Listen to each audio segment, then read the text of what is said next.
جناب رسول پاک صلی اللہ تعالیٰ علیہ وسلم پر ایمان لانے والے جو شروع میں لوگ تھے ان میں ایک تھے حضرت یاسر اور حضرت یاسر کی زوجہ سیدہ سمیہ۔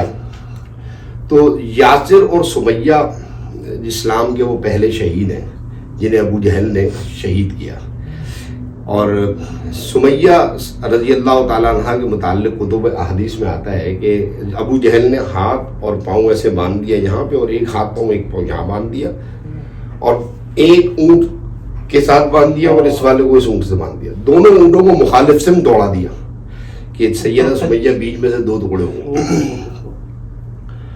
تو آپ کی جو مطلب لاش مبارک تھی سیدہ سمیہ اور حضرت جناب یاسر کی، تو اس لاش کو کہیں دفن نہیں کرنے دے رہے تھے مکے کی سرزمین میں، تو یہ لاش لیے پھر رہا تھا، اور ابو جہل جو ہے وہ بہت مذاق اڑا رہا تھا مسلمانوں کی بے بسی اور بے کسی کا۔ تو اس موقع پہ جناب سیدہ خدیجہ کبریٰ سلام اللہ علیہا نے پیسے دیے حضور کی بارگاہ میں پیش کیے کہ سرکار یہ زمین آپ خرید لیجئے، اور یہ زمین خرید کر پھر وہاں پہ ان لوگوں کو تدفین کی گئی۔ تو یہ قبرستان، پہلا قبرستان جو ہے وہ بھی حضرت خدیجہ کبریٰ۔ آپ کی زندگی پر جتنی بھی گفتگو کی جائے وہ کم ہے۔ ہجرت سے چند سال پہلے آپ کا وصال ہوا، اور آپ کے وصال کی وجہ کیا ہوئی یہ بھی ناظرین کو جاننا ضروری ہے کہ جب شعب ابی طالب میں آپ صلی اللہ علیہ وسلم کو محصور کر دیا گیا، 3 سال آپ نے وہاں گزارے۔ امت مسلمہ جو آج مختلف موضوعات پر لڑ رہی ہے، ناصر بھائی میں دل کے درد کے ساتھ رو کر عرض کرتا ہوں آپ سے اور امت سے بھی کہتا ہوں کہ ہم جن باتوں پہ لڑ رہے ہیں، جس کا نہ کوئی سر ہے، نہ کوئی پیر ہے، نہ دین سے تعلق ہے، نہ اسلام سے تعلق ہے، ایک بلا وجہ کی بحث میں ہم لوگ پڑے ہوئے ہیں۔ میرے بہت ادب سے ساتھ عرض کرنا چاہتا ہوں کہ ہمیں کم از کم اتنا سوچنا چاہیے کہ ہمارے نبی صلی اللہ علیہ وسلم نے 3 سال شعب ابی طالب میں گزارے ہیں۔ پورا قریش، پورا ہاشمی قبیلہ اس شعب ابی طالب کے اندر محصور رہا ہے 3 سال۔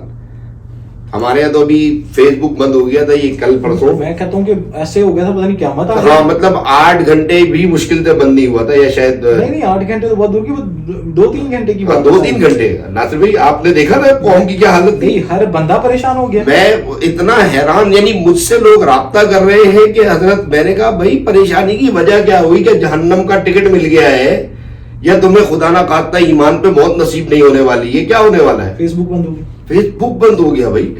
اللہ پر اللہ تعالیٰ ہمیں ان باتوں سے محفوظ رکھے۔ میں یہ کہنا چاہتا ہوں کہ شعب ابی طالب میں 3 سال حضور نے گزارے، اور آخر میں یہ عالم تھا کہ درختوں کے پتے توڑ کے پانی سے بوائل کر کے وہ کھائے جاتے تھے۔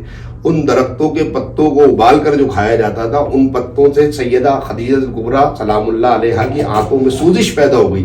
اس کی وجہ سے جناب سیدہ کا وصال ہوا، وہ سبب بنا، یعنی سیدہ نے اپنی زندگی داؤ پہ لگا دی، اپنی جان قربان کر دی۔